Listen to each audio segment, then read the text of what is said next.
တို့ရင်သွေးလေးရေဒီတစ်ခါပြောပြမယ်ပုံမြင်လေးရဲ့နာမည်ကတော့ဒေါတာအိုအာကိုပဲဖြစ်ပါတယ်နော်နောက်ဆုံးကြောင်စင်ခေါင်းလောင်ထိုးတဲ့အခါကလေးတွေအလုံးပျော်ရွှင်စွာရေမောပြီးအော်ဟစ်လိုက်ကြတယ်အာကိုမှလွယ်ပြီးပေါ့အာကိုကဒေါတာထွက်လေတယ်အာကိုလှပတဲ့နေကြဘန်းဒီကိုကြည့်ပါအောင်လို့သူတို့လေဝင်းတွေကနေစီးသွားတော့အပါဖေကပြောတယ်အာသူတို့ကအယံဝါလွန်းနေမျက်စိစူးတယ်လို့အာကူကပြောလိုက်တယ်အာကူကြည့်ပါအောင်မြုပ်ဒီအများကြီးပဲလို့သူတို့အိမ်ရဲ့ခေါင်းမိုးကိုလက်ညှိုးထိုးပြရင်အပါကပြောတယ်ရှုပ်လိုက်တာအာကူကပြောလိုက်တယ်ဟေးထွက်သွားဟဲ့ရောနွားတို့အေးလီနည်းနည်းတောက်လိုက်ပါအောင်လို့အပါကပြောတယ်ဒီဟာသမီးကိုအေးမြော့သွားစေလိမ့်မယ်လုံးဝမတောက်ချင်ဘူးအနည်းဆုံးတော့တငုံလို့မြည်ကြည့်ပါလားကောင်းပြီရတယ်လို့အာကူကပြောပြီးတငုံမြည်ကြည့်လိုက်တယ်ဒီဟာကတိတ်မဆိုးလာဘူးသူမနောက်တငုံထပ်တောက်လိုက်တယ်ပြီးတော့နောက်တငုံမကြခင်မှာပဲဖန်ခွက်ထဲမှာဘာမှမရှိတော့ဘူး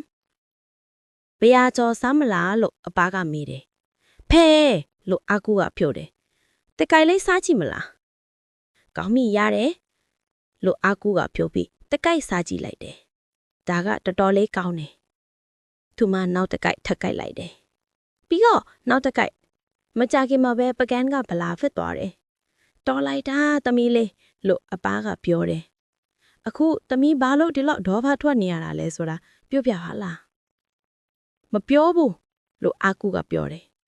အဖေလှုပ်လိုက်တဲ့ကိစ္စတစ်ခုကြောင့်လားမဟုတ်ဘူးဒီနေ့ကျောင်းမှာမကောင်းတဲ့ကိစ္စတစ်ခုဖြစ်ခဲ့လို့လားဖြစ်ကောင်းဖြစ်နိုင်တယ်အိုးသမီးပုံစဲကျင်လားလို့အပါကမေးတယ်ဒီမှာကစက်ကူရတရက်ရင်ဖျန်းကနေနေလည်းရှိတယ်ကောင်းပြီရတယ်လို့အာကူကပြောလိုက်တယ်အာကူကအုတ်ခဲတလုံးလိုဆွဲလိုက်တယ်ဒါကမိနစ်တုန်းကငါးတိုင်မိသည်လဲကျသွားတဲ့အတုံးမကျတဲ့အုတ်ခဲပဲလို့အာကူကပြောတယ်သမီးပြောတာမှန်တယ်အဲ့ဒါကအရန်ကိုအတုံးမကျတဲ့အုတ်ခဲပဲလို့အပါကပြောလိုက်တယ်ပြီးတော့အာကူကကောင်လေးတစ်ယောက်ကိုဆွဲလိုက်တယ်ဒါကအရန်စွဲကောင်လေးဘာဘူးပဲငါလဲကြတော့ကသူကရဲတယ်သမီးပြောတာမှန်တယ်လို့အပါကပြောတယ်သူကသမီးကိုမရဲသွမှုပြီးတော့အာကူကမို့ပေါင်းတစ်ခုကိုဆွဲလိုက်တယ်ဒါကငါရဲ့မို့ပေါင်းပဲအဲ့ဒီအတုံးမကျတဲ့အုတ်ခဲကိုငါတိုက်မိပြီးလဲကျသွားတော့ငါရဲ့နေလက်စားဘူးတွေကနေပြုတ်ကျသွားတာပြီးတော့အာကူကကြီးကန်းတကောင်ကိုဆွဲလိုက်တယ်ဒါကငါရဲ့မို့ပေါင်းကိုယူပြီးပြန်သွားတဲ့အရန်စိုးတဲ့ကြီးကမ်းမယ်အဲ့ဒီကြီးကန်းကအရန်ဆက်လောင်နေမှာပါလို့အပါကပြောလိုက်တယ်ပြီးတော့အကူကသူ့ဆီယာမပုံကိုဆွဲလိုက်တယ်ဒါကကျမရဲ့ဆီယာမပဲငါလဲကြလုံးကသူမကထူပေးလေပြီးတော့သူမကငါ့ကိုအဖတ်လိုက်တယ်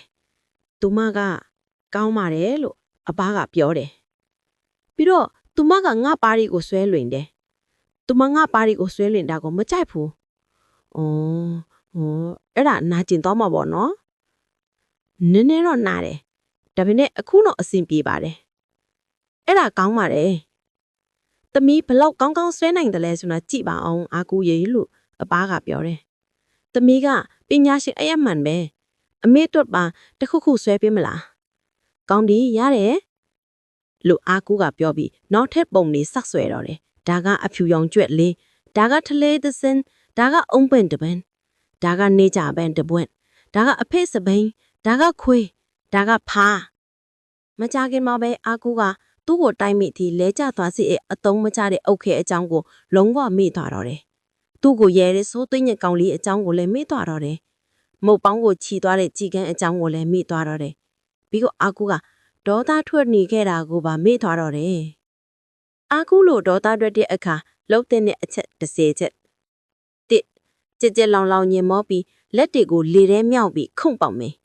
2ဖြည်းဖြည်းလေးအညာကိုဖြည်းဖြည်းလေးလေးရှုသွင်းပြီးလေးရှုထုတ်မယ်3ရေနည်းနည်းတောက်မယ်ဒါမှမဟုတ်နွားနို့တောက်မယ်4တတိထနံစားမယ်ဒါမှမဟုတ်ဘဲကြော်စားမယ်5ကိုဘယ်လိုခံစားနေရလဲဆိုတာကိုလူကြီးတအုပ်ကိုပြောပြမယ်6ကိုဘယ်လိုခံစားနေရလဲဆိုတာကိုစရေးချမယ်9ပုံဆွဲချမယ်ဆေးချဲ့မယ်10 ရင်ချေပုံကြီးနဲ့ကစားမယ်ကိုရဲ့ဒေါသအကြောင်းကိုတချင်းတပုံစောက်မယ်အတန်ကျဲကျဲနဲ့တီးဆိုမယ်30မြောက်လို့ကတုံမယ်ပုံမြင်လေးကတော့ဒါပါကွယ်ပုံမြင်လေးကိုအဆုံးထိကြည့်ရှုပေးခဲ့ကြတာကြောင့်ကျေးဇူးတင်ပါတယ်နော်တို့ရင်သွေး channel လေးကို like and subscribe လုပ်ခဲ့ကြဖို့လည်းမမေ့ပါနဲ့နော်